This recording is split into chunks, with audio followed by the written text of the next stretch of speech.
Uproar over Safaricom billions. We have details why the government has offloaded its 15% shareholding in Safaricom to Vodacom.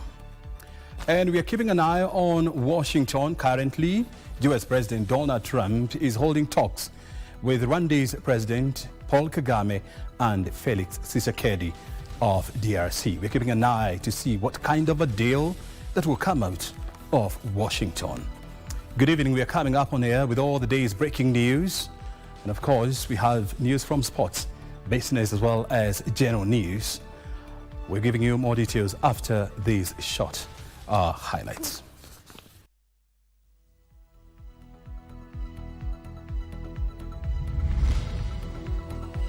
The bloody goldfields of Ekolomani. 4 people shot dead, several injured in a disputed discourse of gold mining fields in Ekolomani.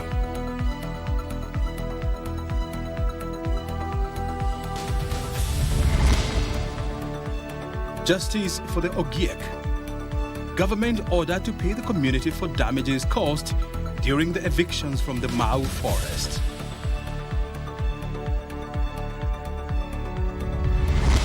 So our intent in taking this step is to strengthen Safaricom's ability to invest in the next wave of digital infrastructure and services, from 5G and fiber to fintech and regional expansion.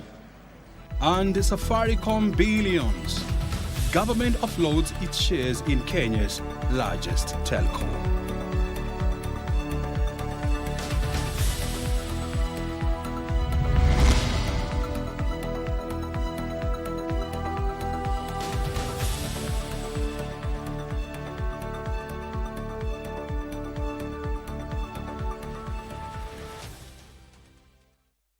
Caroline Joroge is our sign language interpreter. My name is Kimani. Welcome to the broadcast. 4 people have been shot dead and several others, including journalists and police officers, injured following violent clashes in Ekolomani constituency, Kakamega County. The chaos erupted after residents opposed a meeting convened by the National Environment Management Authority, NEMA, to discuss their proposed relocation to pave the way for the gold mining project. A school was set ablaze and transport disrupted as the situation spiraled out of control.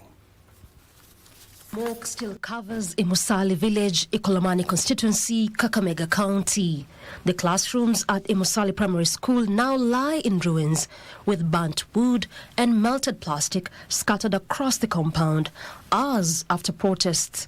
Small fires continue to burn along the roadside, a stark reminder of how quickly the situation turned deadly. It is here at Imusali Primary School that a meeting called by the National Environment Management Authority, NEMA, on Thursday morning to brief residents on a proposal to relocate them to allow private investor to begin gold mine operations. Mtu akija hapa mwambie shinali amesign, sijui watu wahame, aseme ni karatasi gani nimesign. Mimi nikitaka mkutano sitatuma mtu, mimi mwenyewe nitakuja. Mimi nilichakuliwa na nyinyi, mimi najibu nyinyi. However, during the meeting, a section of residents stormed the venue, insisting they will not leave what they call their ancestral land. We are rejecting.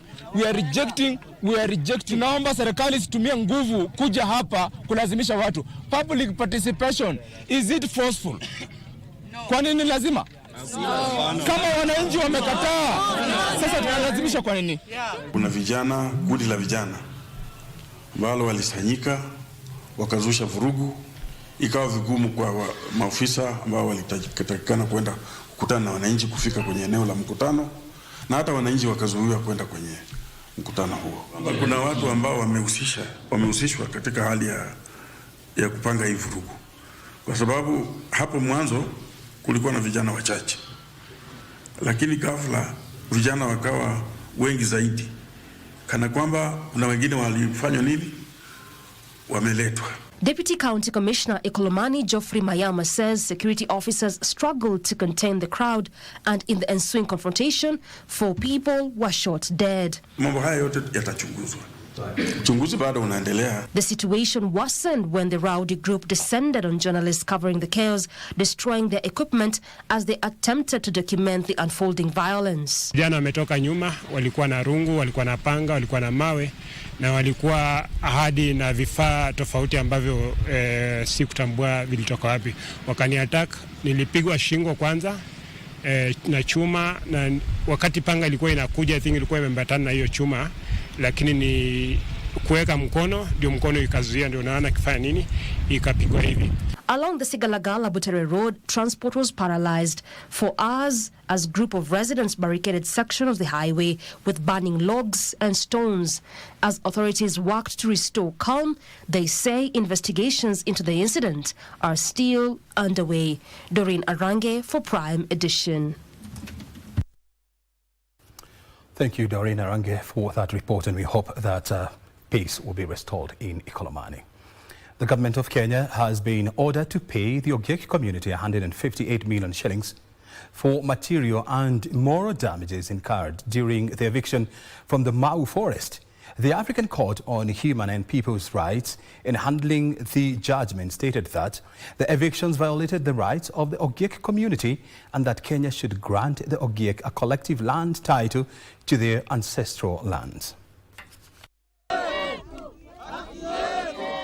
The judgment also requires Kenya to recognize the Ogiek as indigenous people formally and respect their right to be consulted on issues affecting their land and way of life. Despite the rulings in the year 2017 and the year 2022, implementation has stalled, and the court recently held a compliance hearing to address the delay, with Kenya citing various challenges. The ruling made on 4th December 2025 in Arusha, Tanzania, was based on several aspects in the case before the court. On recognition, the court formally recognized the Ogiek as indigenous people of Kenya, ordering the government to accord full recognition to the Ogiek language, cultural and religious beliefs. The 2017 ruling found that evictions violated several rights under the African Charter, including freedom from discrimination, religion, property, culture, and the rights to dispose of natural resources. On reparations, in the year 2022, the court ordered Kenya to pay a total of 157,850,000 shillings, including 57,850,000 shillings for material damage and 100 million for moral damage, into a community development fund. The court also ordered Kenya to identify, demarcate, and grant collective land title to the Ogiek's ancestral lands in the Mau forest within 2 years. For any land already leased or conceded, the government must consult with the Ogiek to negotiate restitution or compensation. The court also mandated that the Kenyan government must guarantee the Ogiek the right to be consulted on development, conservation, or investment activities on their land and take measures to prevent future violations. Michael Mondiga for Prime Edition. Well, Deputy President Professor Kithure Kindiki says the Kenya Kwanza administration is determined to transform the health sector across the country. Professor Kindiki says that key reforms have been witnessed in the health sector under the current administration. He says the deployment of healthcare promoters in all the villages across the country is a major milestone, especially in addressing health matters in the grassroots. The Kenya Medical Training College held its 94th graduation ceremony at the Moi International Sports Center, Kasarani, Nairobi on Thursday, with 22,776 graduates awarded certificates. It is here that the Deputy President, Professor Kithure Kindiki, reiterated the government's commitment to transforming the health sector. This is the first administration to employ, equip, and deploy a grassroots primary healthcare workforce, 1,007 community health promoters spread in every village in Kenya to support families at household level to access essential healthcare. The country's second in command at the same time revealed that the government will soon employ enough personnel to enable the medical training colleges across the country to train more professionals in the health sector. Nataka niwahakikishie kwamba mwaka huu tutaongeza waadhiri wa KMTC na wizara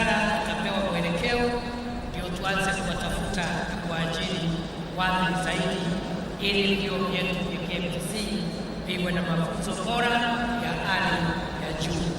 Professor Kindiki also revealed the government's plan to ensure that students from vulnerable backgrounds pursuing different courses at the college are assisted. Nimesawishika ya kwamba wanafunzi wa KMTC lazima tuanze kuwa support kupitia health. Professor Kindiki used the opportunity to urge the youth to be at the forefront preaching peace and call for unity as the country gears up for the next general election. Na mimi nataka kuwauliza vile tutajenga taifa tukiwa pamoja. Changamoto ambazo tuko nazo kama taifa tutaendelea polepole kushughulikia.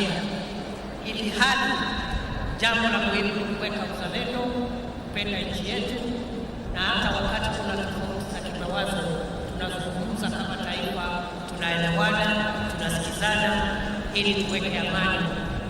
Timothy Kipnusu for Prime Edition.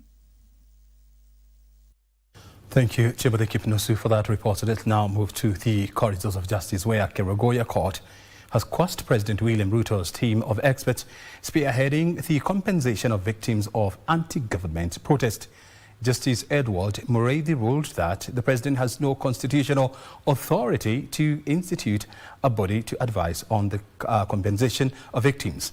The court further stated that the mandate belongs to the Kenya National Commission on Human Rights. Giving its direction, the court directed that necessary actions to be undertaken within 30 days to conform to the Constitution. Justice Edward Muridi, sitting at Kerugoya High Court, ruled that the President's proclamation dated 6th of August 2025 and the Gazette notice dated 12/002 dated 26th of August 2025 are constitutionally invalid. Of the consolidated petitions should be put to the Kenya National Commission on Human Rights with mechanics as to establishment of an expert group. The judge directed the report in question be submitted to KNHCR, which shall undertake the necessary actions, and failure to do so will result in impugned proclamations. But allowing the necessary amendment as necessary to be done to bring them in agreement with the constitutional statutory scheme for calling for a report from the Kenya National Commission on Human Rights.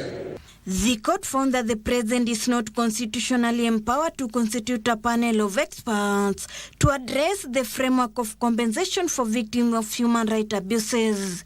The case had been filed by lawyer Levi Munyiri, who challenged the president's decision to form the committee.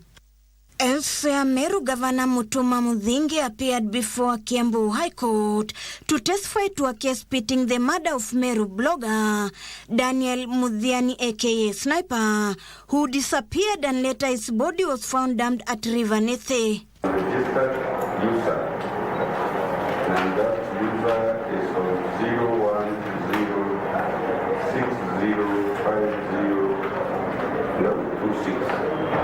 During cross-examination, State Prosecutor Augustine Gasharia pressed the governor to explain his relationship with the deceased.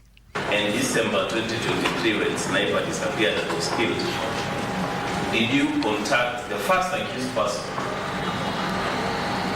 through any means over those months? No.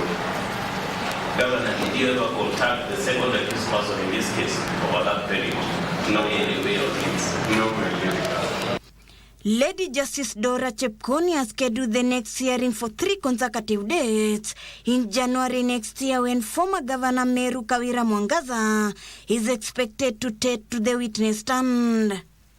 And Embattle High Court lawyer Andrew Chachamwita has been charged at the anti-terrorist court at Kahawa with the provision and collection of property and services for the commission of terror. The request for the board terms, in terms of personal bond, is equally opposed. Before the court pronounces itself, we request, that perhaps it's important a social inquiry be conducted. Appearing before Senior Principal Magistrate Gideon Kiage, Mwita pleaded not guilty to 2 charges and was released on a personal bond of 5 million shillings and 2 contact persons. The case will be mentioned on 20th January 2026 for the pre-trial report. Given those considerations, I proceed to order that the accused person shall be set at liberty upon executing a personal bond of 5 million shillings. Ruth Wamboy for Prime Edition. Yes, where the Committee on Senior Counsels has recommended 54 individuals for conferment as senior counsels. Among the prominent names are National Assembly Speaker Moses Wetangula, Law Society of Kenya President Faith Othiambo, former Makueni County Governor Professor Kivutha Kibwana, and former Solicitor General Kennedy Ogeto.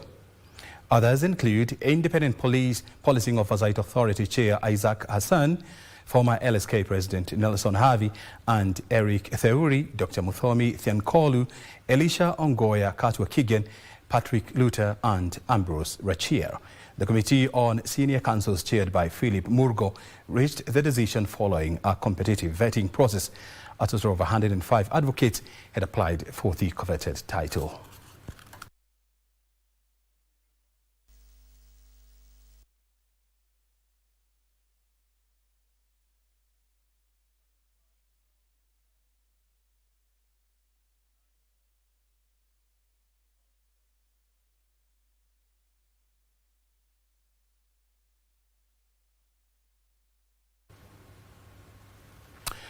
Also, the United Opposition's leader have vowed to challenge the Mbeere North and Malava constituencies by-elections in court. The leaders, including Wiper Patriotic Front leader Kalonzo Musyoka and Democratic Party's Justin Muturi, says the violence witnessed was staged to intimidate the voters and alter the election results. They spoke during a burial ceremony of former politicians and Minister Joseph Munyao in Makueni County. The Independent Electoral and Boundaries Commission (IBC) may soon face yet another litmus test, though in the corridors of justice. This after opposition leaders Kalonzo Musyoka of Wiper Patriotic Front, Eugene Wamalwa of DAP Kenya, and Justin Muturi of Democratic Party on Thursday said the IBC will not go scot-free after the by-elections were marred with violence. So we are so happy they brought out their very worst in this recent by-elections. We now know their game plan. There are no other games to play. And this country cannot be like any other country because our young people have an inspired, progressive revolution, and you cannot steal for them. The leaders who spoke during the burial ceremony of former Minister Joseph Munyao in Makueni County said the Rastas Ekethon-led commission failed to manage the by-elections as stipulated in the election laws. Violence during election time is a terrible violation of the electoral laws. It actually defeats the essence of the constitutional right to vote.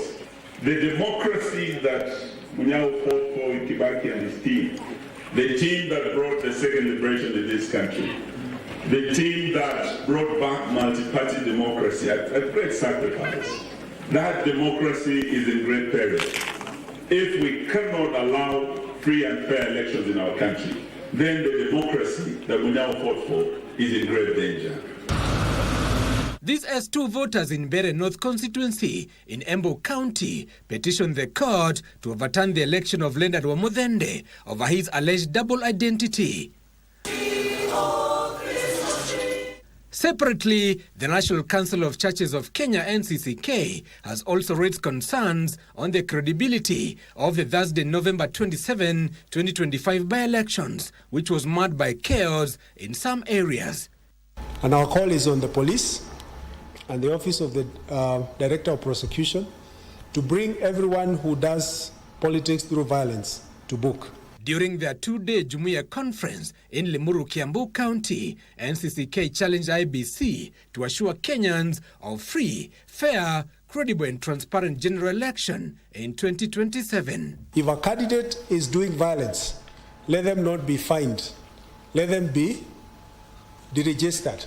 Let them not continue to be candidates, because that is the power that the people of Kenya gave on IEBC. Giverson Minor, Prime Edition.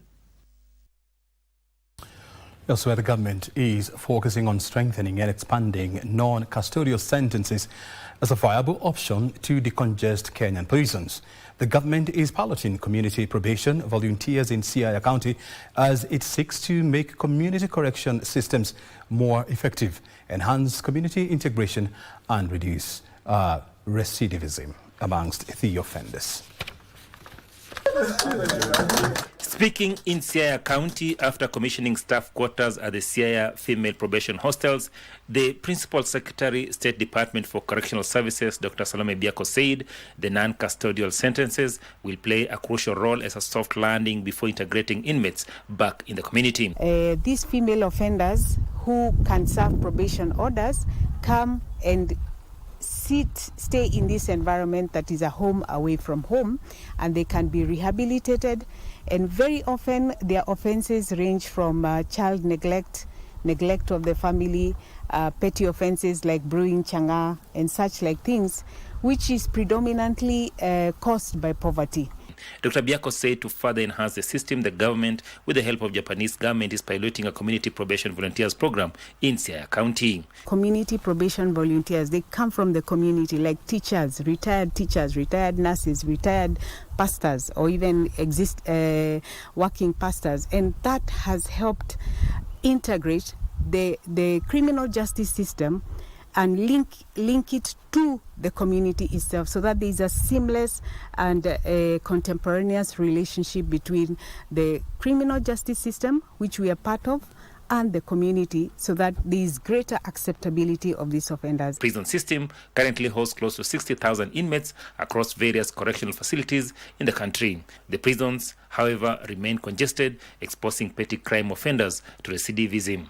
Siaya Female Probation Hostel is the only probation facility for young women in the country. Achola Simon, Prime Edition, Siaya County. Well, you're watching the Prime Edition, and we're coming to you live from our national headquarters here at Broadcasting House.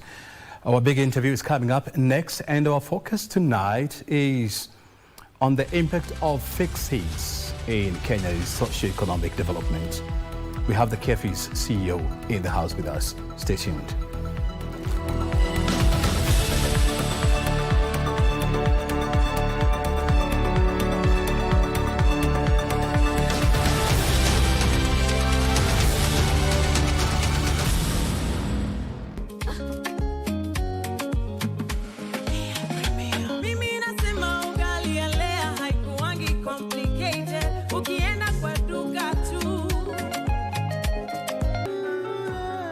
Why do you think that I was supposed to have met that woman in the hotel? I have no idea. But let me tell you something, Marcelo. That woman, I don't like her. Sick and tired of being the only one in this relationship who has to figure out his own issues alone. Well, it's clear that all the women in your family were all cut from the same cloth.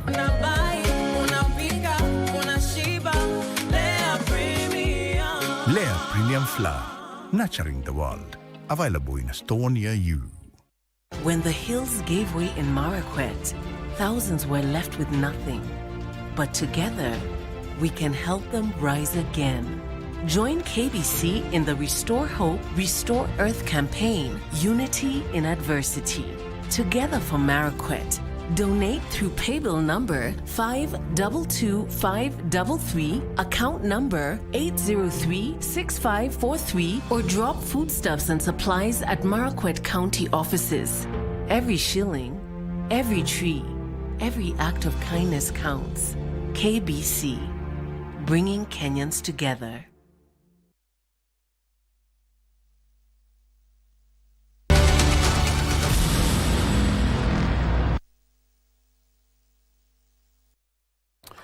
Well, you're watching the Prime Edition, and of course, time now to resume our news coverage tonight. Well, heart patients across Kenya are set to benefit and receive faster, safer, and more affordable treatment following the launch of a new cardiac catheterization laboratory at Avenue Hospital in Nairobi. Health experts want that cardiovascular diseases continues to rise with nearly 1 in 4 adults now living with high blood pressure.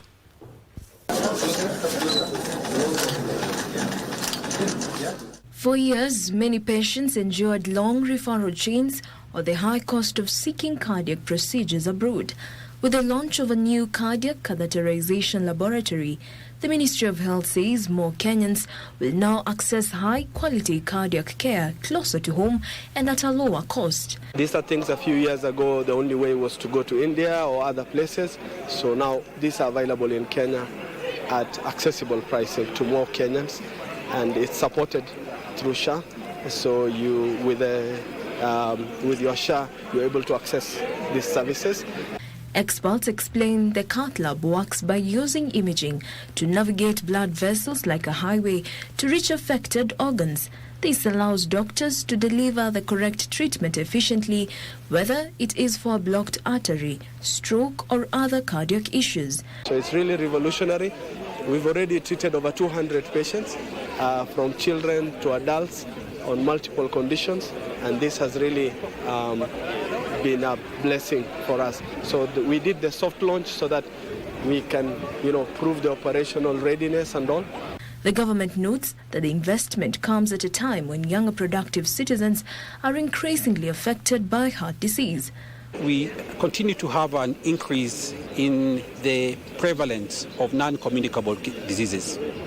We have a rise in hypertension, diabetes, and other cardiovascular diseases. And these diseases, when they get complicated, then we now have interventions. And as government, we are committed to formulating policies, guidelines, to ensure that all Kenyans, wherever they are able to get this in an affordable manner. With the new cath lab, patients are expected to benefit from shorter recovery periods, fewer referrals abroad, and immediate accurate diagnosis, ensuring timely treatment. Jacqueline Masharia for Prime Edition. Thank you, Jackie Masharia, for that report. The national government has reaffirmed its commitment to fostering a disability-inclusive society by strengthening policies, expanding social protection programs, and ensuring that persons with disabilities are fully integrated into national development. Government spokesperson Dr. Isaac Mwaura says the Constitution, the Persons with Disabilities Act 2025, and the bottom-up economic transformation agenda have disability inclusion at the center of Kenya's progress.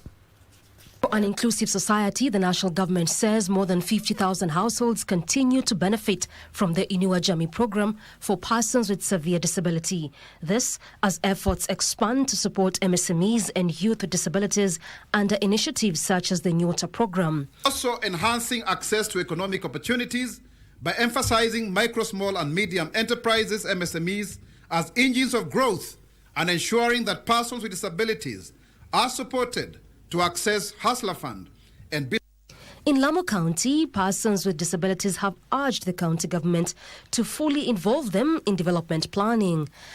Ni kumtambua kwa ile mtoto ni mlemavu na umpatie nafasi ama opportunities aweze kujiendeleza kimasomo na kimaisha. Elsewhere, authorities in Mandera County have emphasized the need for equal access to education, healthcare and employment. Families have been urged not to hide children with disabilities and encourage registration for social health assistance programs. Old or young, tafadhali sana to register. Hawa daktari yangu, they are very assistive. Wanasaidia sana. They are doing assessment hapa kwa referral. Hata kesho tuko na assessment. And in Migori County, disability groups have raised concerns over exclusion from the drafting of the County Disability Bill, calling for better representation and improved disability-friendly infrastructure. We have expanded also assistive supportive device, including supply of hand crutches to help persons with disability. Separately, Nyeri County woman member of National Assembly Rahab Mokami has called on the county government to fast-track tax and levy exemptions for persons with disabilities, criticizing lengthy vetting processes that undermine the purpose of the Nyeri Disability Act of 2022. The calls came as Kenya and the globe marked International Day of Persons with Disabilities Day under the theme Fostering Disability-Inclusive Societies for Advancing Social Progress. President William Ruto will hand over affordable houses to 5,000 new homeowners in the Mukuru affordable housing site next week. Principal Secretary for Housing and Urban Development Charles Hinga presided over the handover of amenities including a school, a hospital, a police station and a fire station to the respective government departments. 5,000 units in the Mukuru affordable housing site are already complete and ready for occupation by respective beneficiaries. With the occupancy beginning next week after the handover by President William Ruto, the total number of occupants in the Mukuru affordable housing site will be 6,080. This is in addition to the ongoing construction of other units in the area. Before the handover, Housing Principal Secretary Charles Hinga visited the area for an official handover of the new Mukuru Primary School expected to admit students in January 2026. There is already a headmistress that has already been appointed by the Ministry of Education. You saw that we had someone from Teacher Service Commission, so they are appointing teachers as we speak right now. With an early children development education centre, the PS says there are an additional 15 acres available for the expansion of a school as the demand goes up. What you find here in this estate, even though the people that are living here are people that are coming from the slum, we are giving them a high quality of living, which is what Kenyans asked when we set up the Vision 2030. We say that by the year 2030, we want to have a high quality of life. A police station inside the emerging city has been set up and handed over to Interior Principal Secretary Raymond Omolo. Just like the rest of the police stations across the country, will have adequate number of police officers. As it is today, we have a ratio of 1 police officer to about 500 Kenyans. So we will basically observe that ratio. There are already officers from Kenya Police Service that are working with my team to make sure that the facility is fit for purpose. Also in the initial plan is a health facility set up to serve the population within the affordable housing perimeter and the neighborhood. The benefit of handing over to the user is so that they can be able to, if there is any modification that needs to be done, if there is any special request that they need to be done, they can make those requests while the contractor is still on site. Also handed over to the Nairobi County government is a fire station. Nairobi County hosts about 98,000 affordable housing units under construction. John Jacob Curia, Prime Edition.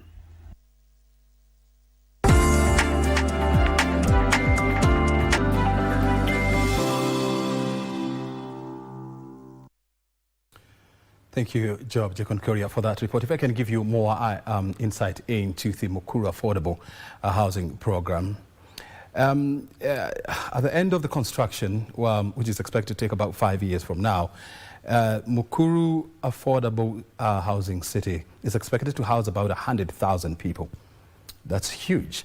And the long-term plan is to make the area a constituency or a standalone constituency with its own member of parliament, ward representative, among many other amenities. And that dream is taking shape.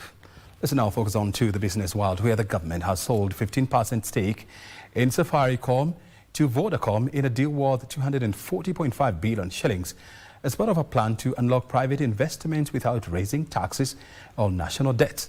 After the transaction, the government will retain a 20% stake in Safaricom, while National Treasury Cabinet Secretary John Mbadi says the deal supports the government agenda to attract investment in strategic assets and critical infrastructure. After acquiring the 15% stake in Safaricom from the government, Vodacom plans to buy 5% from Vodafone at 34 shillings per share, raising its total stake in Safaricom from 35% to 55%. The transaction is subject to approvals from regulators in Kenya, Ethiopia and South Africa. Safaricom will remain listed on the Nairobi Stock Exchange. Vodacom Chief Executive Shamil Jusub described the acquisition as a key step in the company's strategy to expand in high-growth African markets and scale digital and financial services in Kenya and Ethiopia.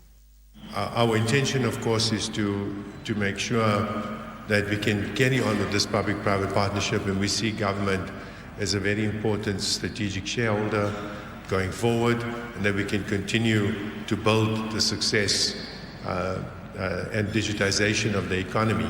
And that's a big drive for us, is connecting more and more people. The transaction by Vodacom reflects a growing trend of telecom companies consolidating fintech assets to boost revenue and regional expansion. The government of Kenya will continue to retain a significant and strategic interest in Safaricom, and it remains an important partner in our country, in our journey. Its decision to divest a portion of its shares should be understood within the broader context of responsible fiscal consolidation. This is a prudent way for government to mobilize non-tax revenue while still maintaining an active, meaningful stake in a company that continues to be a key national asset. National Treasury Cabinet Secretary says the transaction is one of the first steps in innovatively unlocking capital without increasing taxes or the country's debt burden to allow additional investment in critical infrastructure to support growth. So our intent in taking this step is to strengthen Safaricom's ability to invest in the next wave of digital infrastructure and services, from 5G and fiber to fintech and regional expansion. That ability to invest will benefit Kenyan consumers, businesses, and the economy in general. So today's transaction is governed by well-established safeguards, regulatory institutions including Parliament or National Assembly to be specific, the Capital Markets Authority, the Communications Authority of Kenya, the Central Bank of Kenya, and the Competition Authority, among other regulators which will have oversight roles. Kenya and the International Monetary Fund are working on a raft of proposals aimed at strengthening fiscal sustainability, boosting resilience, and driving inclusive growth. President William Ruto has told the fund that the government is implementing a clear fiscal consolidation mechanism to reduce budget deficit and boost revenue generation. President Ruto spoke in Washington during a meeting with IMF Managing Director Kristalina Georgieva. President Ruto has said that the two parties have agreed to forge a forward-looking partnership, focusing on building a shared commitment to transparent and sturdy economic governance. Kenya is banking on a new funding plan with the International Monetary Fund to unlock billions in economic support following the expiry of a 130 billion shilling program funded by the IMF. Earlier on, the head of state held talks with the International Finance Corporation's Managing Director Makhtar Diop, where he welcomed the IFC's confidence in the proposed infrastructure fund and its interest in investing. Kenya looks forward to hosting an IFC delegation early next year to advance discussions on energy and infrastructure investments, especially the modernization of the Jomo Kenyatta International Airport under the public-private partnership model. President William Ruto is on an official visit to the United States, where he is expected to meet with various business and political leaders, and where Kenya will sign various commercial and business agreements with the United States government. Away from Washington and Kenya, electricity generating company KenGen has been selected as the owner-operator of Kenya's first nuclear power plant to be developed in partnership with the Nuclear Power and Energy Agency in Siaya County. Energy Principal Secretary Alex Wachira says the pilot plant will provide reliable electricity to power industrial and domestic consumers. Wachira says locations in the counties of Kilifi and Kajiado are still under assessment as sites for nuclear plants. As we look ahead, we are executing one of the most ambitious clean energy investments program in East Africa. Our near-term pipeline of 252 megawatts includes the 63 megawatts Olkaria 1 rehabilitation, a strategic modernization that will significantly extend the plant's life and capacity. After community engagements, we saw that the Siaya site is more feasible with more receptive population, and so therefore that is the reason why that we have been able to now dwell on ensuring that we put up the nuclear power plant, the first nuclear power plant in Siaya. We have a robust plan that we are implementing, and we have no doubt that we shall be able to sustain the increased demand for power from Kenyans. As a board, we continue to uphold the highest standards of governance, accountability, and strategic oversight. We are ensuring that companies' growth trajectory is sustainable, that our risk management framework remains robust, and that Kenya is well positioned to seize emerging opportunities across the landscape. And still on energy matters, where Kenya has enough energy to power electric mobility in domestic, commercial and private transport. State Department of Energy Assistant Director Eric Apunda says partnership between the private and public sectors will drive investment in renewable energy, project installations of a charging infrastructure and investment in electric mobility. As of June 2025, the Ministry of Energy figures indicate that the total installed electricity capacity at the time was approximately 3,840 megawatts. It is for this reason that the government now affirms that there is sufficient energy capacity to support current and near-future electric mobility demand. Our country is uniquely positioned to power the next chapter in the electric mobility. This clean energy surplus gives us a confidence that Kenya can support the widespread deployment of electric vehicle charging infrastructure. Indeed, we expect a few more power stations at Menengai Crater and Olkaria Geothermal to push into the national grid. So it is a yes in terms of corporate total local power production. Currently, the number of registered electric vehicles, according to the National Transport and Safety Authority, stands at 9,047, up from 2,694 in 2023.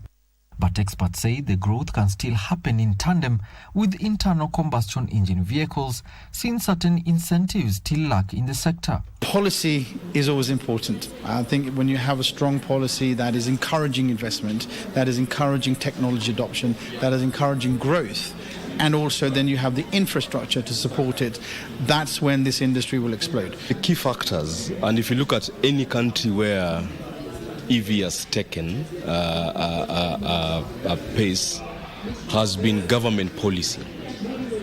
Because without government supporting the industry, knowing that the ICE or the engine combustion industry is already taken root. These revelations were happening at the Africa Electric Mobility Motor Show, being held in Kenya for the first time, even as players call for rapid expansion of charging infrastructure to drive adoption. High mobility adoption is projected to increase in Kenya's total electricity demand by 2.7 to 3.9 times by 2040.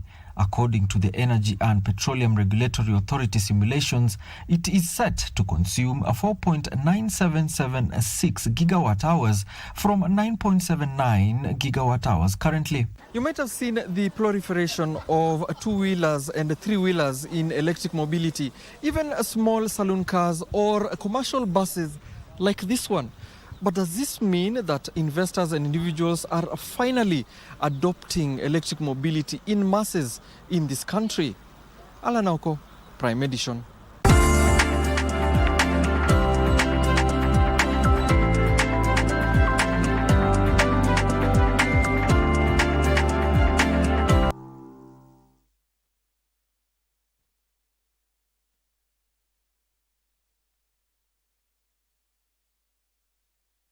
The bottom-up economic transformation agenda is not just a plan on paper. Manifesto tulioandika na tukauzia Wakenya na wakatupigia kura, sio gazeti ya kufunga nyama. It is happening on the ground. across Kenya.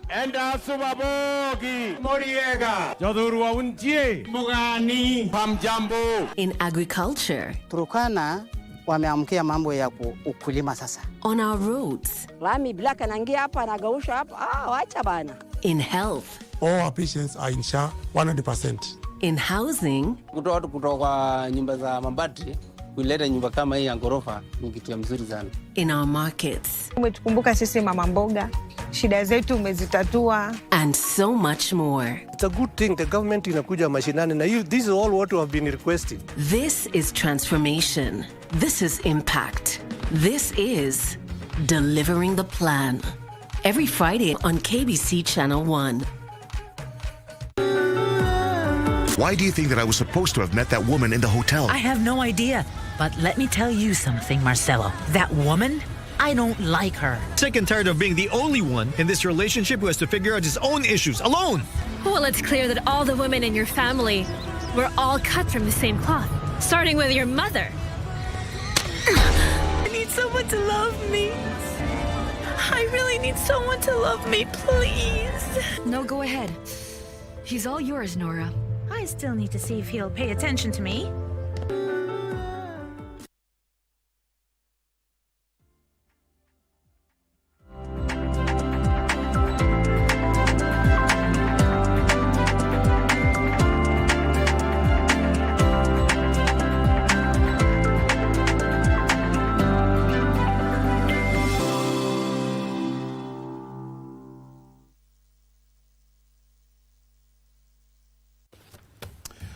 Well, we're coming up with a big interview tonight. We are focusing on the impact of fake seeds in the Kenyan market.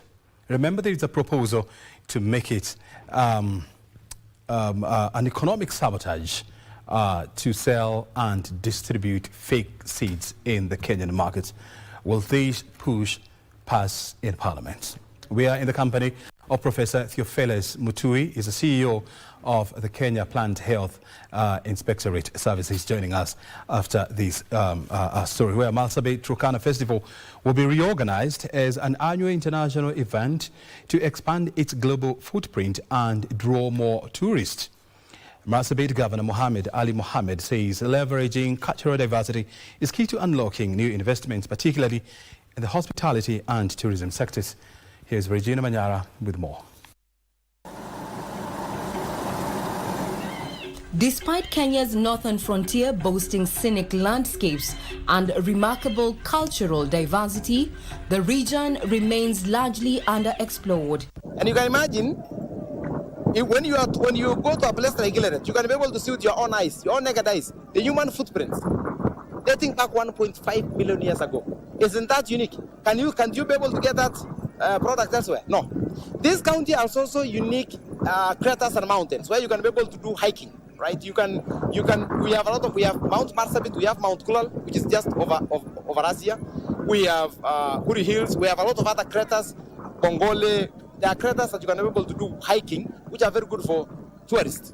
Stakeholders are increasingly turning to cultural tourism as a strategic tool to open up the area and attract both local and international investors.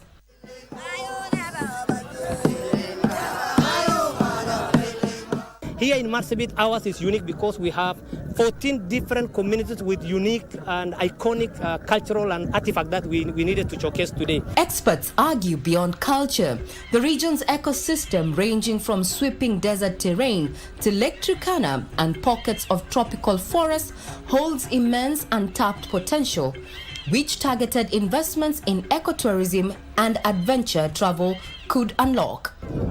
We need tourism facilities in Marsabit, we need hotels, we need resorts, we need campsites, we need accessibility, roads to be set up in this county. And tourism as an industry can transform lives.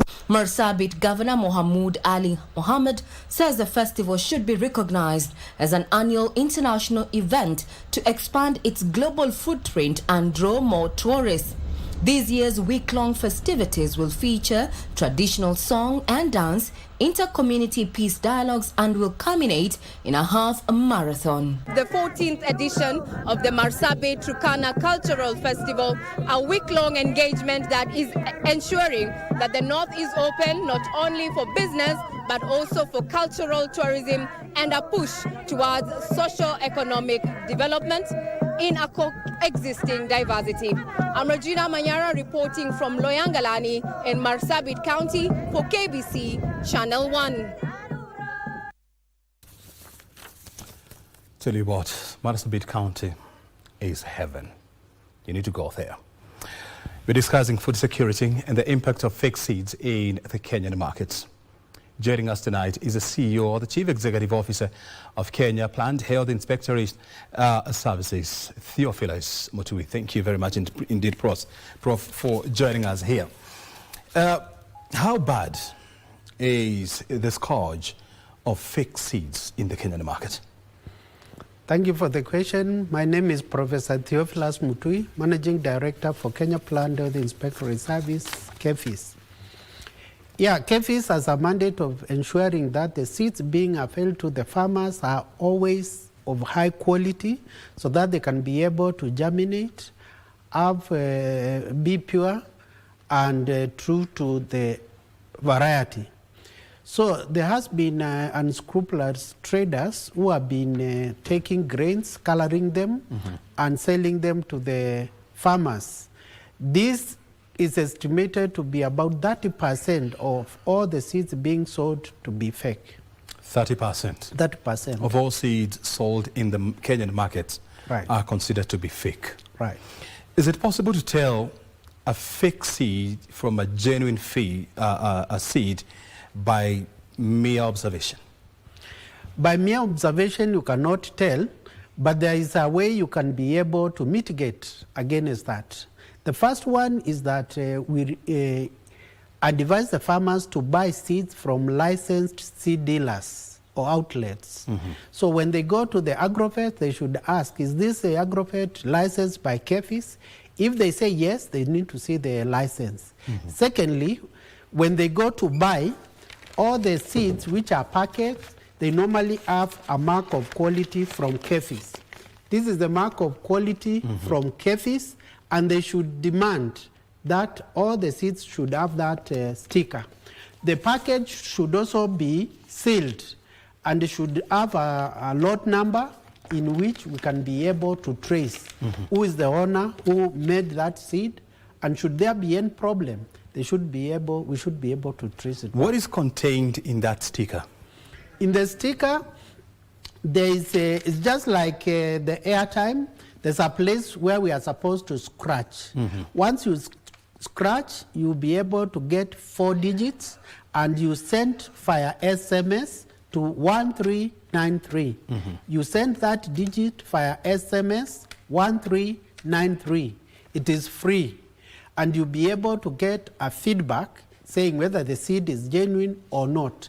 The farmer should be able to verify that inside the agrovet before they get out, or inside where they are buying, so that if they find it not genuine, they should not buy, they should leave it. They should also keep a receipt, because when there's a problem, we use that receipt to trace back where they bought and the company which sold to that particular seller. You see, the average age of a Kenyan farmer is about 65 years. And 65 years old people, the majority of them, do they have the technological know-how to do what you have just advised them to do? Scratch, key in the number, send it, wait for message. Is there any other alternative to that process? Yeah, the other alternative is sensitization, in the sense that when there are barazas, our inspectors will go there and tell them and advise them on how to be able to detect. For example, we tell them not to buy seeds which are being sold in open sacks. We don't recommend seeds which are being sold in open. They should be in a packaged material. That is one of it.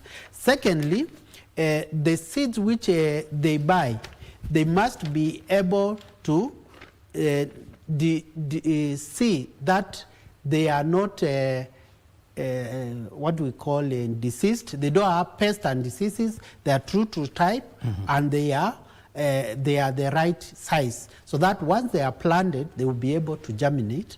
And if they don't germinate, within the next 3 weeks, they should be able to report to KEFIS by calling. We have our number, writing an email, director@kefis.org. They could also go to agricultural county agricultural officers and be able to report the same. Yes. In my short life or long life in this world, I don't hold the title of the best farmer, but I have seen some seeds, for example, let's take maize. I have seen a situation whereby maize seeds, sometimes it's purple in color, sometimes it is green, sometimes it is pink. Forgive me if I'm not very well versed with those colors. Are they supposed to be of a certain color? Thank you for the question. The color is not relevant. The reason why they have those colors, it's a chemical. Those chemicals are called a pesticide and a fungicide. They are used for coating, so that if the seeds have got what we call seed-borne diseases, when the seed is germinating or the seedling is sprouting, or the pest or the diseases is going to be killed by either the pesticide or fungicide. The color can be green, can be orange, can be any other color. But the most important is to tell farmers, when you see them colored, it is a poison. So don't eat. Any treated seed is poisonous. It should not be used for cooking. It should not be used for cooking. Help us understand, what is the impact of 30% of all seeds being sold in the Kenyan market? What is their impact to Kenya's food security? Yeah, we say that you begin with the seed, which is the basic foundation, followed by use of inputs like fertilizers. We should also test our soils to make sure that if there are some nutrients which are missing, you can be able to correct that by adding fertilizers. Now, when a farmer is sold uncertified seed, first they might not germinate, and all the efforts and the energy and the resources spent in land preparation goes down the drain. Then they might germinate and they might not be true to type. So somebody might have bought this particular variety of beans or maize and they turn out to be another one. So you can't be able to sell to the market you wanted to sell. Thirdly, you find that uncertified seed could be diseased with pests and diseases, meaning you are spreading or bringing in a disease in your soil, in your field, which was clean.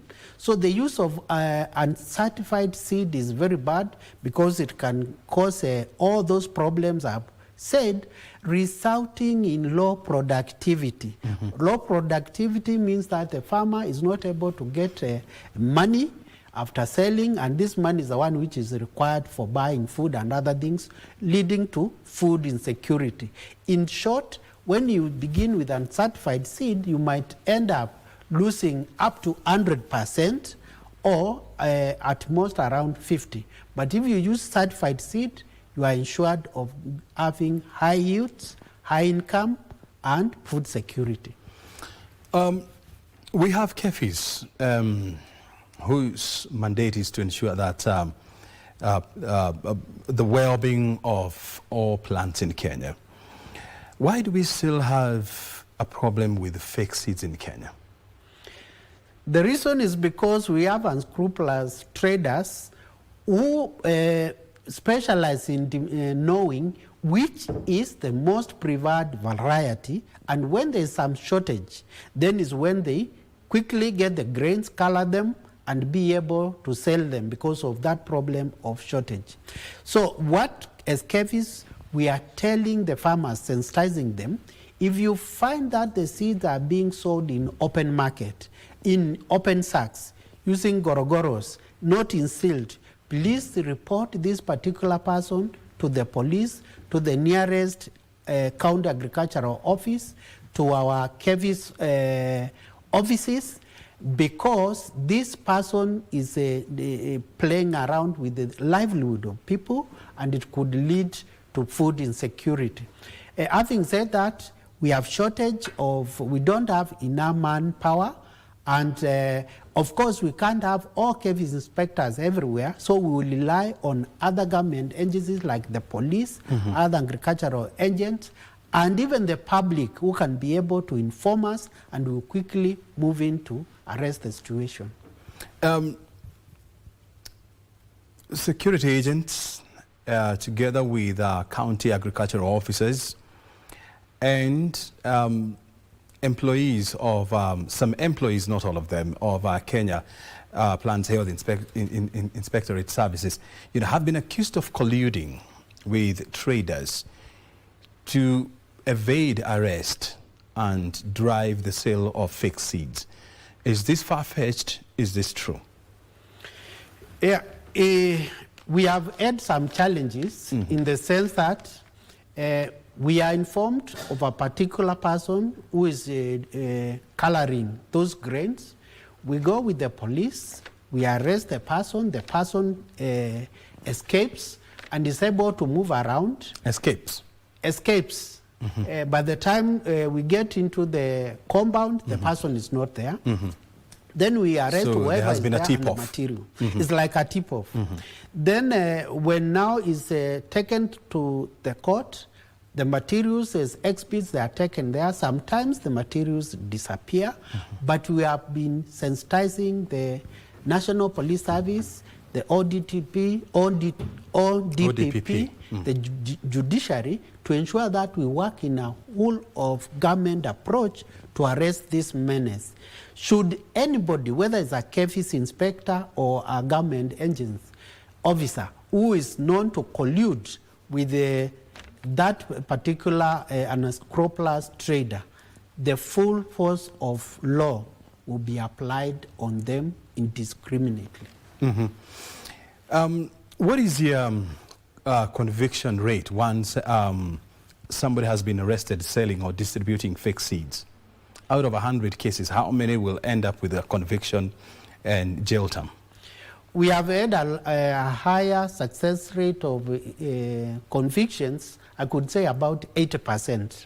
80%? 80%. The challenge we have found is that the person will come and admit guilty, but then they are fined very little amount.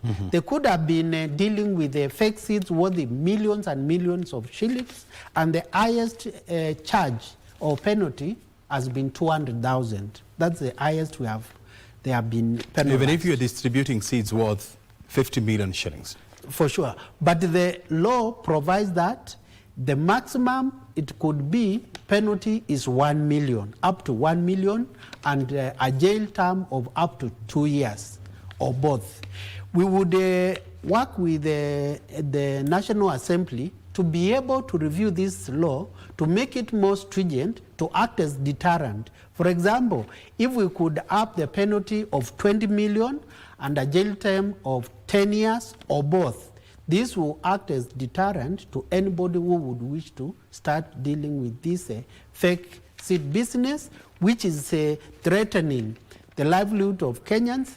And our Cabinet Secretary, Honorable Mutai Kagwe, has really said that this is equivalent to treason, because we are playing around with the livelihood of people. Anybody found doing this particular business should be arrested and treated as such.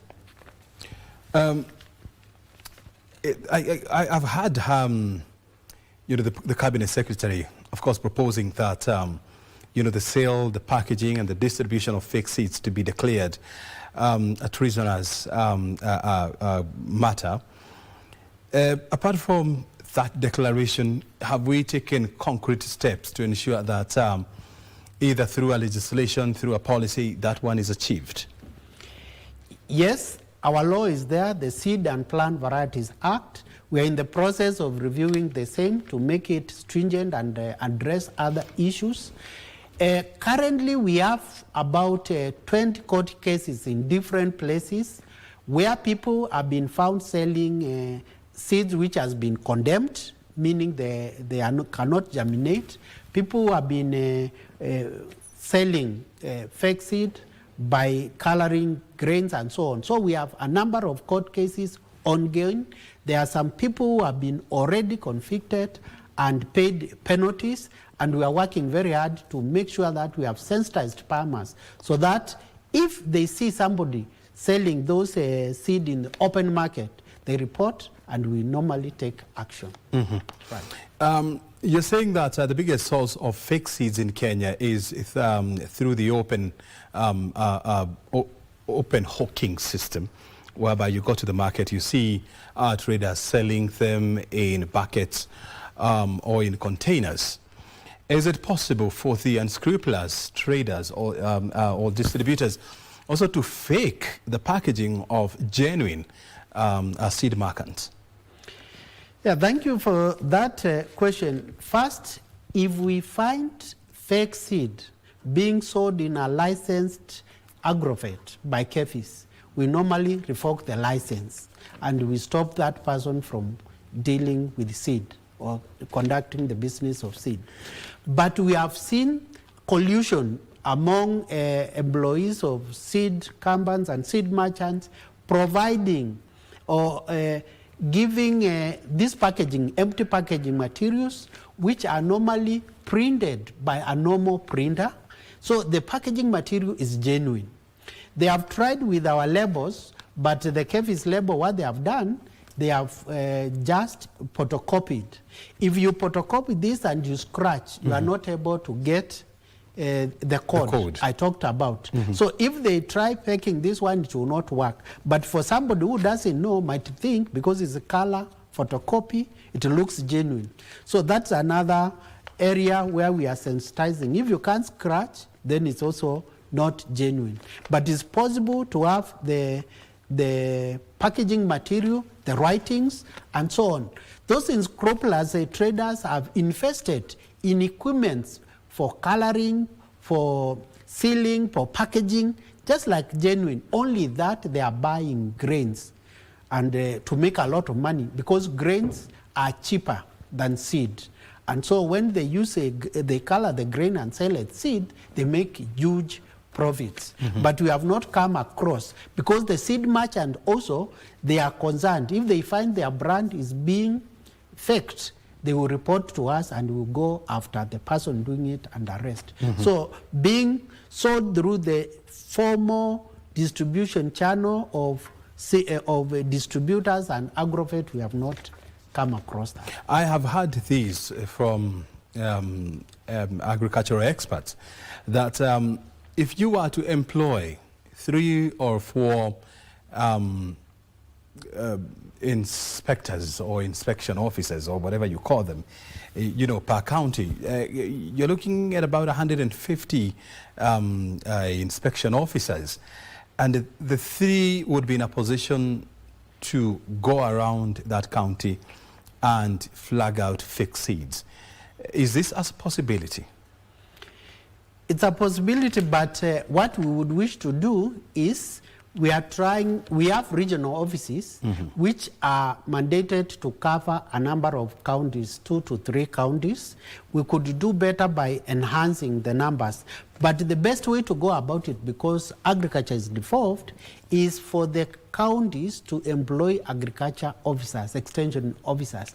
Then our officers will be able to train them, capacity build them, and then they will go to the farmers as they do their routine extension. So the most viable way is to have a county extension officers. We partner with them, we train them so that they can be able to reach farmers and enlighten. Very good. As we come to the end of this interview, Prof, I want us to tell us these 2 things. Which county is most affected by fake seeds, and which seeds is most counterfeited? Thank you for that question. The most counterfeited seed is maize. Maize. Maize is the most counterfeited, and we know why.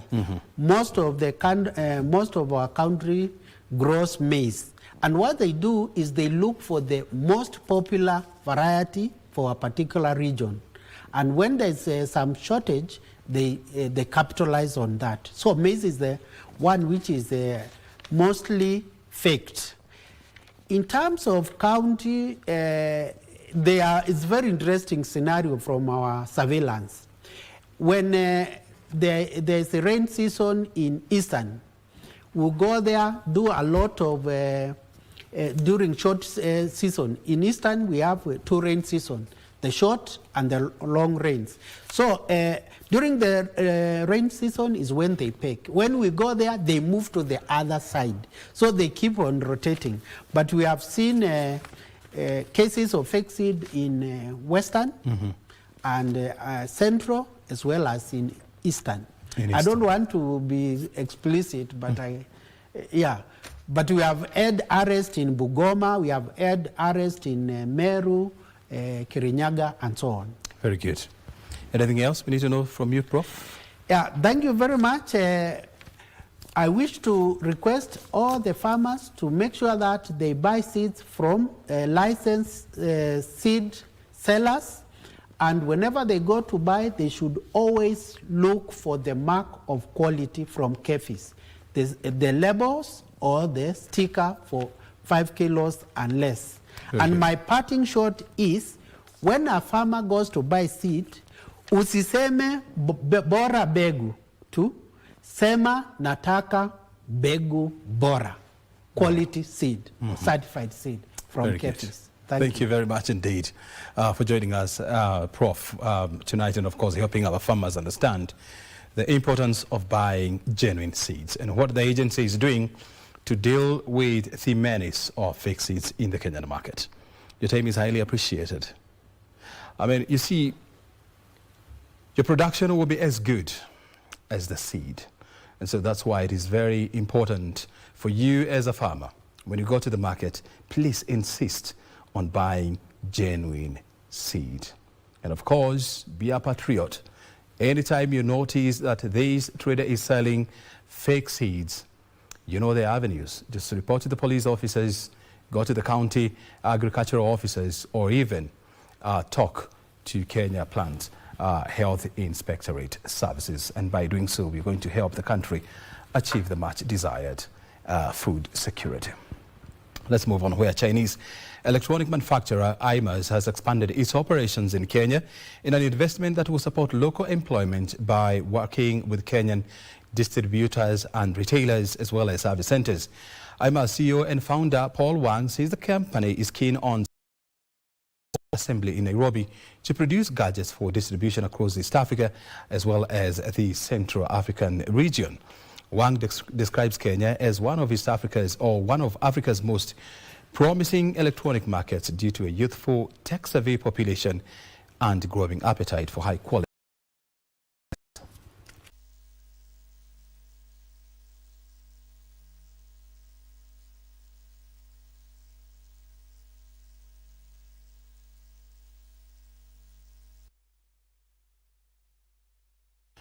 Elsewhere, Fair Trade Africa is calling on consumers, institutions and policymakers to prioritize purchasing products and services from businesses that uphold ethical practices. Executive Director Isaac Tongola says they are keen on ensuring reasonable pricing, decent working conditions and fair terms of trade for farmers and workers.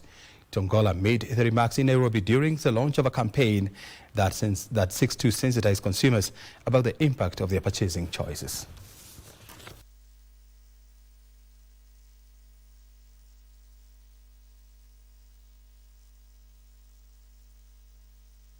Gets the minimum price for the production, for the sale of the coffee or the tea. And then the cooperative gets a premium for producing on fair trade terms. That premium is the investment that is being invested in training and capacity building. Overwhelmingly, most of you said improving farmer livelihoods, and some of you said not sure. Elsewhere, Kenya and Ghana are reshaping one of Africa's most strategic East-West relationships. Speaking to our reporter Trevor Ngendo in Accra, Kenya's High Commissioner to Ghana, Shem Amadi, outlined a mix of challenges and emerging opportunities that could redefine economic cooperation between the two countries.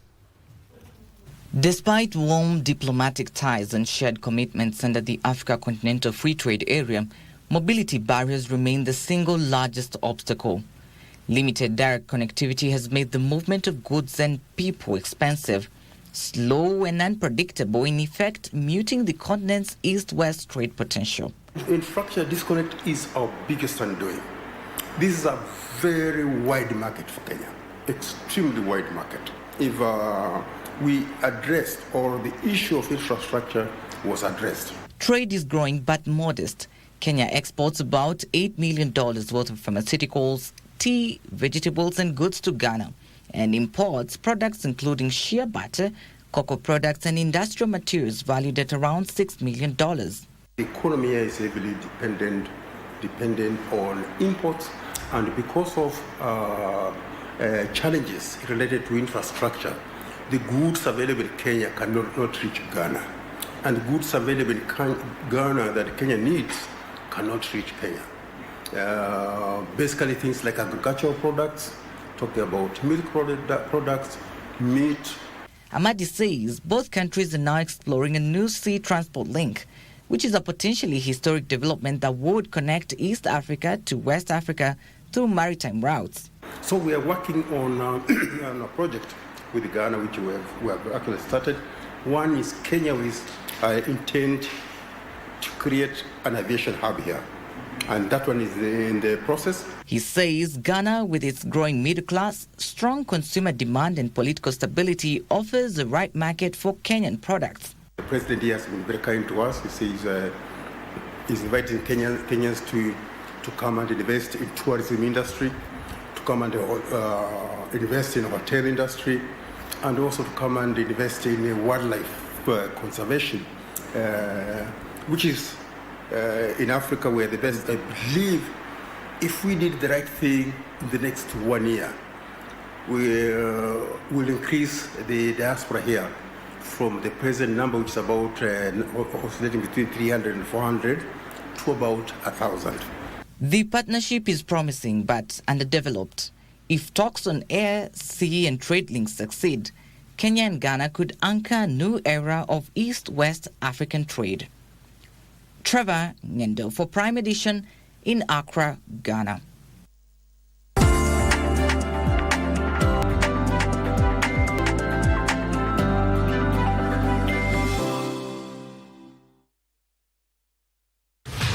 Je, wewe ni mpenda soka? Na je, wajua kuwa KBC mwenzio wako wa dhati michezoni anakujali?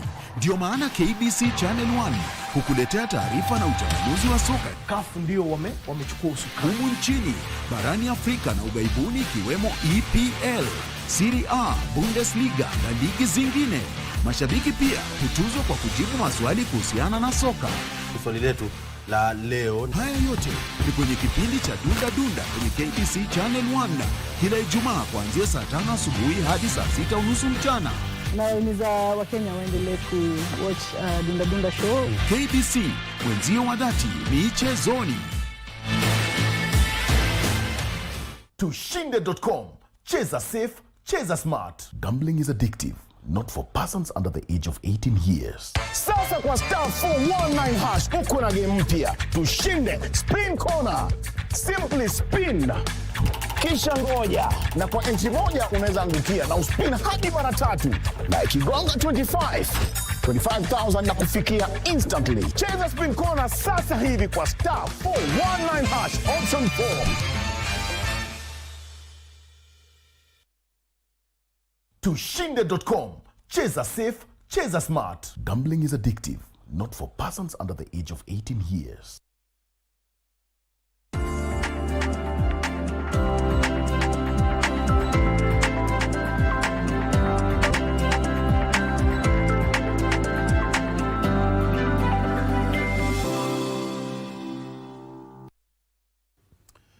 Integrated Telecoms firm Airtel is in the final stages of rolling out an overdraft facility targeting its customers in Kenya.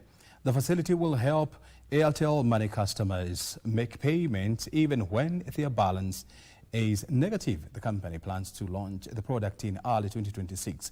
Airtel Money Managing Director Ann Kinothia Otieno says The introduction of the facility is designed to empower customers to complete transactions with ease. Fintechs such as mobile money have been key in deepening financial inclusion. There are currently about 47.7 million mobile money subscriptions in Kenya, representing a penetration rate of 91%, according to the latest data from the Communications Authority of Kenya. The mobile phone overdraft market is highly dominated by Safaricom's Fuliza, which is backed by the NCBA Bank. The mobile overdraft service lent more than 600 million shillings in the last 9 months to September 2025.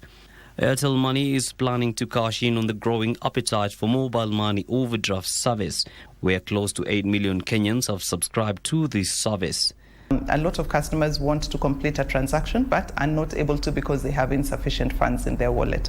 So we are looking not only on expanding the loan platform by engaging with additional loan providers, but also on the overdraft side, where customers now will be able to complete a transaction if they do not have enough funds in their wallet. Airtel Money is banking on the affordability of services, ecosystem expansion in partnership with providers of lending, savings and merchant solution services to favorably position itself in the Kenyan market. The beneficiary is always the customer, because at prices on mobile money today in this market are very high, and those prices need to come down, right, and create more affordability, because we are playing a financial inclusion offering to Kenyans. Airtel Money Managing Director Ann Kinuthia Otieno says the telco is also planning to leverage its operations across the globe for a bigger pie of the diaspora remittance business. Across the globe, we have partnered with World Remit, we have partnered with Remitly, and many other service providers to where customers can then send and receive money from. So the IMT business, if I look at the remittances in Kenya, it's a space that we are playing in. It's a space that in the recent days you're going to see us again rolling out more partnerships, because it's a space that we want to play in. The Micro and Small Enterprises Authority, MSEA, has rolled out the Cohort 1 Business Development Service classroom training and the Component 2 of the Kenya Jobs and Economic Transformation Project, which focuses on enhancing MSME's cluster competitiveness. The training, which officially began on the 10th of November 2025 across 10 counties, will be implemented progressively in all 47 counties over the coming 5 weeks, reaching the 54 or 47 counties over the coming 5 weeks. The 94 clusters selected under Cohort 1, Component 2 of the KJET project aims to strengthen the productivity and growth of small and medium enterprise clusters operating within the 10 priority value chains identified under the bottom-up economic transformation agenda. Speaking during the commencement of the training in Isiolo County, the Director General, Micro and Small Enterprises Authority, Henry Ridha, noted that the project's goal is not just to train MSMEs, but to transform them into engines of innovation, job creation and inclusive economic growth under the Better Agenda.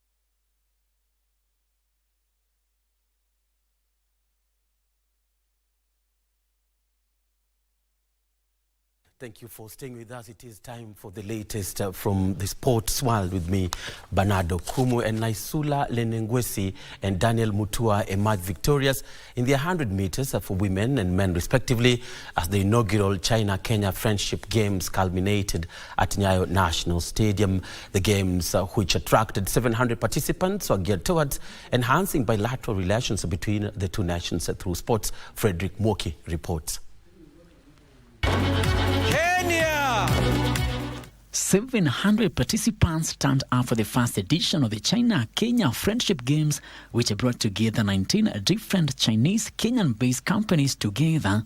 The games, organized by Kenya-China Economic and Trade Association (KCETA), were geared towards deepening relations between the two nations through sports. I wish to encourage the corporate sector, including the KCETA members enterprises, to continue supporting sports through sponsorship, training programs, employees wellness initiatives, youth competitions, and facilitate development. They will embody the Olympic spirit of faster, higher, stronger, and most important, together, and write a new chapter of China-Kenya friendship. For many years, Chinese enterprises in Kenya have been not only contributors to Kenya's economic and social development, but also active promoters and witnesses of the deep friendship between our peoples. In some of the athletic results, ex-CMG's Naisula Lenengwesi and her counterpart Banes Kimayo rolled the 100 meters women's race, finishing in the first and second positions respectively.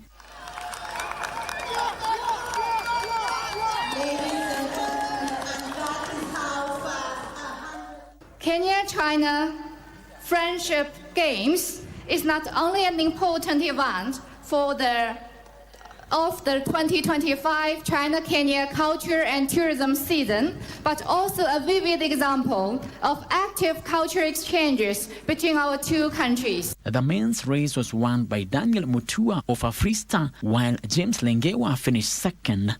Stephen Oluot cruised through to victory in the men's 200 meters. The China-Kenya Friendship Games it's one of a kind that we're doing. This is the first series that has just started off, and it's one of the things that we're looking at increasing our partnership and cooperation in the Kenyan space and also in the Chinese space. Frederick Mwoki for Prime Edition. And quite commendable events or activities between the two nations to enhance the relations between China and Kenya. Moving on, the government has begun negotiations with the Chinese government to renew the Memorandum of Understanding on the maintenance and upgrading of the Moi International Sports Complex, Kasarani. Now, Sports Principal Secretary Elijah Mwangi, who was speaking during the flagging off of the inaugural China-Kenya Friendship Games at Nyayo Stadium, said the Minister of Sports is keen on ensuring the stadium remains in world-class condition as Kenya prepares to host major regional and international competitions in the coming years. He noted that the previous agreement between Kenya and China played a significant role in preserving key sections of the multi-purpose complex, including the main stadium, indoor arena, and aquatic facilities. And the Moi International Sports Complex was done by grant from China. Over time, they have been maintaining it, more so the sports facilities, including the gymnasium. We have discussed with the ambassador here to see to it that we can renew the MOU so that they can continue supporting us in maintaining more so the gymnasia because they have the capacity, they have the technology to do it. Now we have already cooperation in sports facility, infrastructure, construction, maintenance, and also training of athletes. I think there's a big room for us. The embassy will continue trying to facilitate such kind of cooperation.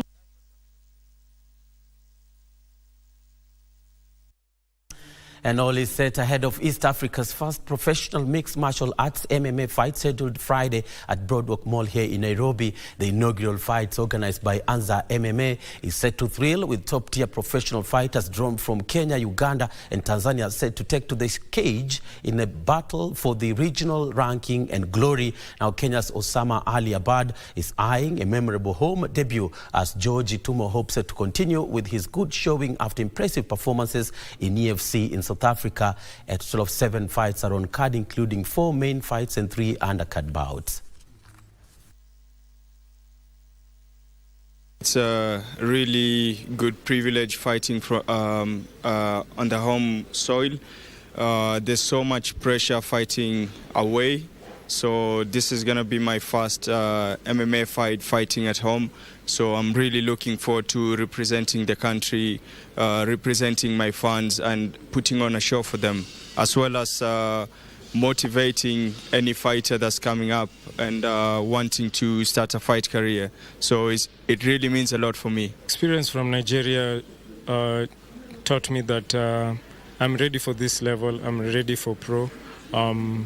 Just need to take some learnings and move forward with the same motivation and discipline that I had before. We're incredibly excited. I mean, combat sports has been a part of my life since I was in high school, right? And when I first came into Kenya, the combat sports gyms were one of the first places where we went, built friends, built relationships, and to see it grow over the last 10 years now, right, from gyms to amateur fights to pro fights has been an incredible journey. And more importantly, the level of talent here in East Africa is incredible, right? And we already can see how interested global organizations are in making East Africa a sports destination. So it's incredibly important for organizations such as ourselves and some of our partners to be able to grow this scene and grow it properly. The goal of ANZA is to become one of the biggest feeder programs in the region, and having guys from PFL, which is the Professional Fighters League, one of their directors who is coming to watch the fights tomorrow for the fighters. That's a very big thing for the fighters. So AKO too is in the country, is in the region next year. So it's a very good feeder program for everyone who is going to be fighting on the card. And great to see Commissioner Brian Munya, Peng Cheng, and Osama Abad Ali all eyeing tomorrow's fights. So make sure that you attend the fights, as the fighters will be taking on the 8-cornered cage tomorrow. That's from 6 p.m.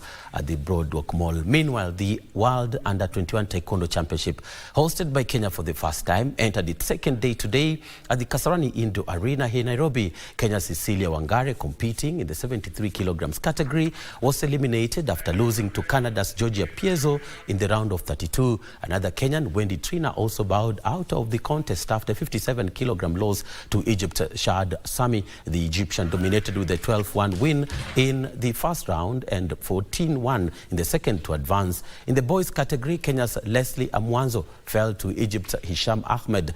A total of 75 countries are participating in the championship, which concludes this Saturday.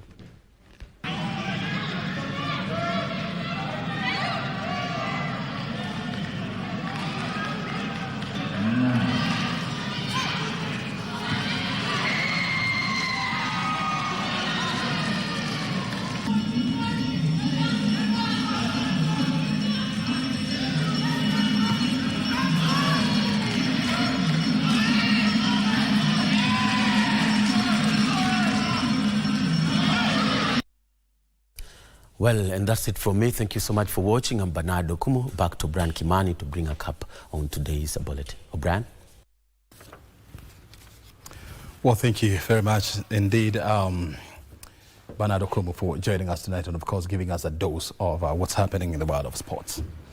And with the time now coming to 22:30, we have to call it a night. Thank you very much indeed for watching the Prime Edition with me, Brian Kimani, and, of course, our sign language interpreter. On behalf of the entire technical team, production, as well as everyone is involved in this production, asante sana. Thank you for joining us tonight. Have a good night.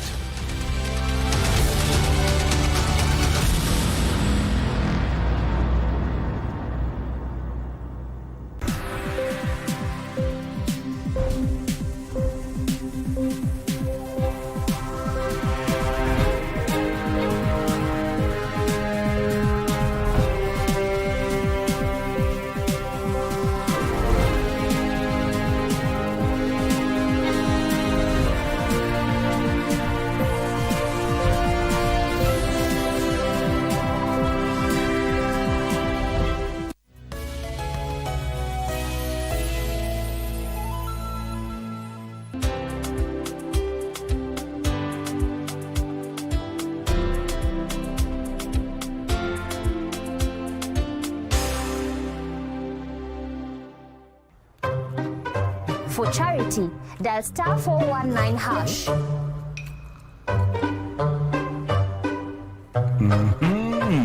Nakuona.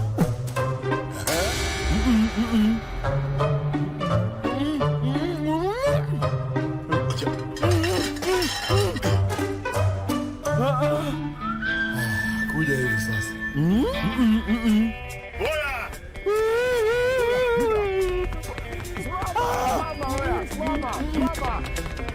Ona.